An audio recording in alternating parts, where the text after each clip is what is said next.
সমগ্ৰ অসমৰ লগতে গহপুৰৰ বিভিন্ন প্ৰান্তত যি ৰাসৰ প্ৰস্তুতি তুংগত উঠিছে। আমন্ত্ৰণভাৱে গহপুৰৰ কলেজগুৰিৰ যি যুৱ সংঘৰ আছে, সেই যুৱ সংঘৰ উদ্যোগত ৰাসৰ যি প্ৰস্তুতি তেওঁ সেই সামগ্ৰিক দৃশ্য দেখাবৰ বাবে মই আজি উপস্থিত আছোঁ। আপোনালোকে কেমেৰাত দেখি আছে কিদৰে ৰাসৰ প্ৰস্তুতি কিদৰে তুংগত উঠিছে।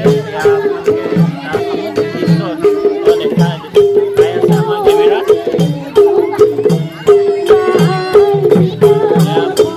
আপোনালোকে দেখি আছে কলেজগুৰিৰ যি যুৱ সংঘৰ উদ্যোগত উদযাপন কৰা হৈছে।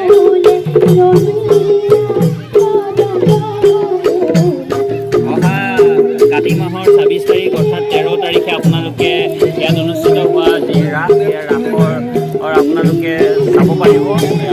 আপোনালোকে ডেকা গাভৰু যি সকলোৱে ইয়াতে যিদৰে নৃত্য কৰি আছে আপোনালোকে নিশ্চয় দেখা পাই আছে। মই পোনে পোনে ইয়াৰ যি উদ্যোগ আছে সকলোৰ পৰা মই ৰাসখন আপুনি কওকচোন আপোনালোকৰ। নমস্কাৰ, আমি কলেজগুৰি যুৱ সংঘৰ সৌজন্যত আমি শ্ৰীকৃষ্ণৰ ৰাসলীলা বা কথা ১৩ নৱেম্বৰত অনুষ্ঠিত কৰিব বিচাৰিছোঁ। আজি আমাৰ ইয়াত পূৰ্ণাংগ পৰ্যায়ৰ আমাৰ প্ৰশিক্ষণ চলি আছে, অখৰা চলি আছে। মাননীয় দুৰ্লভ মহন্তৰ দেৱৰ দ্বাৰা আমি পৰিচালনা কৰিছোঁ এই নাটভাগী। এই নাটভাগী আমাৰ কলেজগুৰিৰ ৰাইজৰ জাতি বৰ্ণ ধৰ্ম নিৰ্বিশেষে সকলোকে একত্ৰিত কৰি ৰখাৰ মানসেৰে আমি আজি ৰাসলীলাৰ যি কাৰ্যসূচী, এই কাৰ্যসূচী আগবঢ়াইছোঁ। আমি আশা ৰাখিছোঁ গহপুৰবাসী ৰাইজৰ আমি সহায় সহযোগিতা কামনা কৰিছোঁ। গহপুৰবাসী ৰাইজৰ মাজত যাতে কোনো ধৰণৰ অপ্ৰীতিকৰ পৰিস্থিতিৰ সৃষ্টি নহয় তাৰ প্ৰতি দৃষ্টি আকৰ্ষণ কৰি নতুন পদক্ষেপ লৈছে। আমি নতুন পদক্ষেপ আমি চাফাই অভিযান দিছোঁ। প্লাষ্টিক বৰ্জনৰ সংৰক্ষণ, প্লাষ্টিক বৰ্জনৰ লগতে আমি কলেজগুৰি চৌপাশ আমি পৰিষ্কাৰ কৰি ৰাখিছোঁ।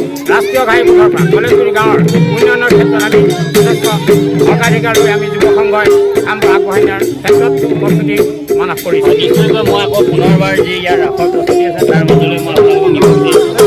আপোনালোকে দেখি আছে যে ৰাসৰ সামগ্ৰিক দৃশ্য।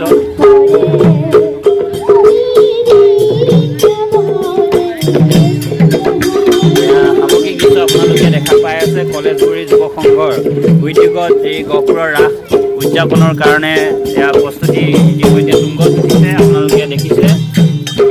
ইয়াৰ পিছতে মই যি প্ৰশিক্ষক, এই ৰাসৰ প্ৰশিক্ষকগৰাকীৰ ওচৰলৈ যাব বিচাৰিছোঁ। হয়, আপোনাৰ ৰাসৰ এবাৰ কিবা নতুনত্ব আছে নেকি আপোনাৰ ৰাসখনত? নমস্কাৰ। মহাপুৰুষ শ্ৰীমন্ত শংকৰ গুৰুজনাৰ যি কেলিগোপাল নাট, সেই আধাৰত আমি ৰাস পৰিচালনা কৰা হয়।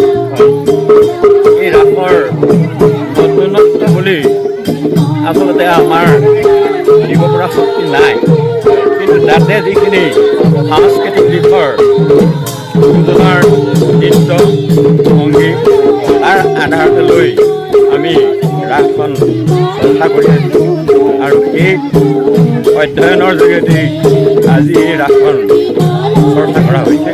নিশ্চয়কৈ আপোনালোকক মই পুনৰবাৰ ৰাসখনৰ মাজলৈ মই সোমোৱাই নিব বিচাৰিছোঁ। আপোনালোকে দেখি আছে